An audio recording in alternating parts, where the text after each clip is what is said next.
I've been trashing Kamala nonstop. Oh, I know.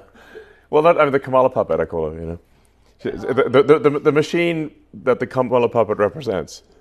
Yeah, she's irrelevant. I mean, she's Yes. not even. No. I made a joke which I realized I deleted. What do you achieve? Nothing. No, it's totally Just find right. another puppet. Exactly. That's I like to try to kill Trump twice with actual guns and bullets. oh yeah. He shot in the ear right in Butler where I was, and He doesn't seem rattled. It's weird. Does he to you? it doesn't seem what? Rattled. He's the constitution of an ox. It seems. You know, it's not like working out and eating healthy. And Yes, when you take a look at this video, which I don't want to play it all, Elon Musk made a joke a few weeks ago on X where he said, people don't care about Kamala and Biden, it's only Trump. Why are these people going after Trump? You know, the mainstream media picked that up and said Elon Musk is now advocating that they should take out Kamala and Biden. It was news everywhere. Reason you see him making jokes like this. Now going into something else, Kamala went off like never before. According to this tweet, Kamala Harris responded to being ignored by Florida Governor Ron DeSantis. Playing political games at this moment in this crisis situation is utterly irresponsible and it is selfish.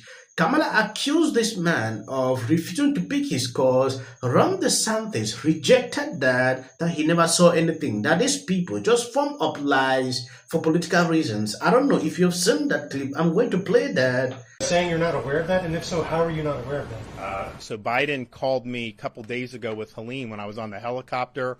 I didn't have any issues. They had helped us with what we've done. I'm not aware that he's tried to call since then. Certainly hasn't called my phone, so I don't know quite where they're getting that information. At the same time, we got the approvals that we need. If there's something else that we need, you know, I'll hop on the phone very quickly, whether that's the FEMA administrator or the president, and we will press the case to be able to get approvals for what we need in Florida. But we have gotten approvals for everything that we've asked for. Code in this area? I didn't know that she had called, so I'm not sure who they called. They didn't call me, and their characterization of it was something that they did. It wasn't anything that anybody in my office did in terms of saying that it was political. Given the severity of the storm, since I did want to ask you about politics right now in terms of should I don't really want to answer questions about it. This is not a time for politics. No, excuse me, Gary. You and your publication will twist anything that's done to try to make a political agenda. That's what you do. That's how you get your clicks. I understand that. I understand that's the business model. Well, but I don't want to talk about politics because, but I have a feeling that however you do, you guys will find a way to frame it. That's just your shtick. I get it. It's fine.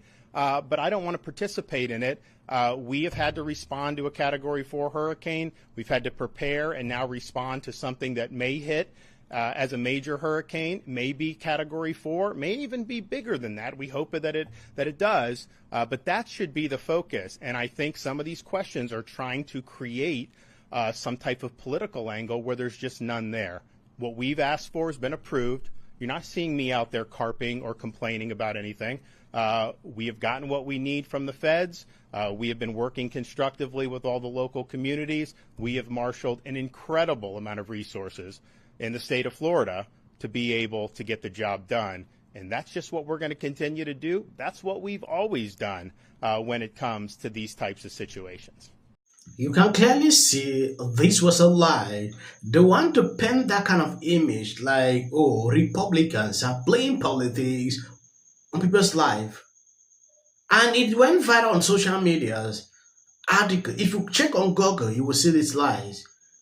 Look at what Ron DeSantis is saying here. Nobody called him. It is crazy.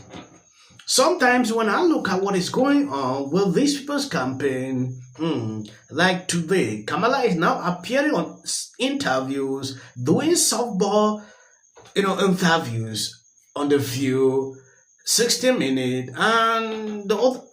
I don't even want to talk about that reason. Sometimes I don't want to play some videos on this platform. I noticed something. When I put up Kamala's video on this channel, YouTube don't recommend that video. So I don't understand why it is happening on all my platforms. Surprise, surprise, Ron DeSantis is DeSantising, refusing to take the vice president's call ahead of Hurricane Milton. That's according to a source. Now, you would think even Ron DeSantis would put petty politics behind him, especially when people's lives are on the line.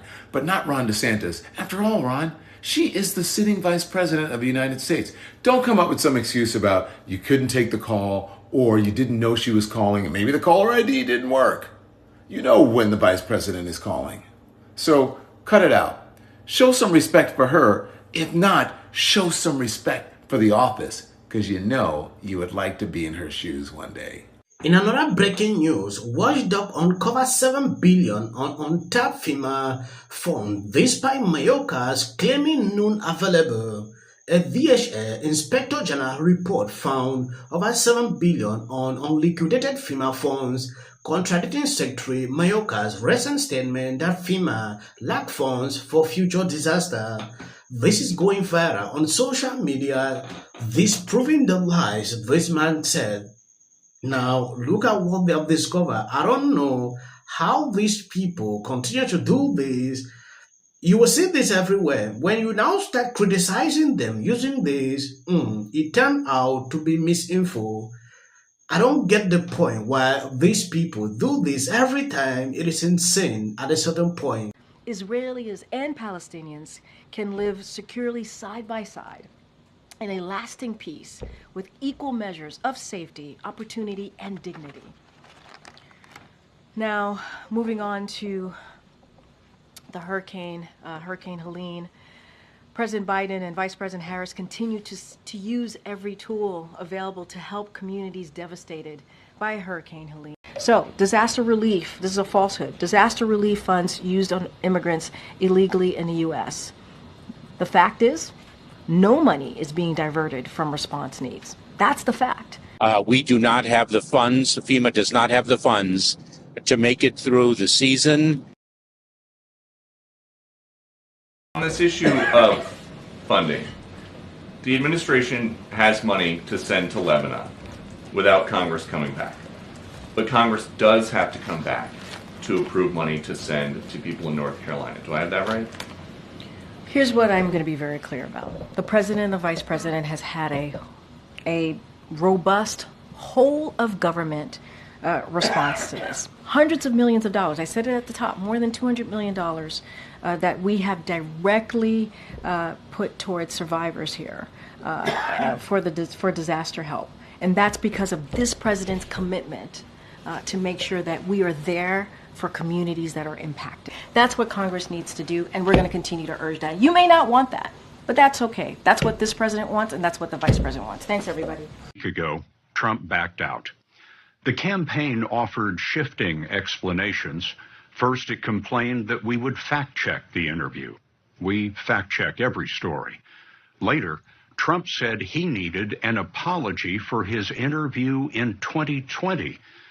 Trump claims correspondent Leslie Stahl said in that interview that Hunter Biden's controversial laptop came from Russia.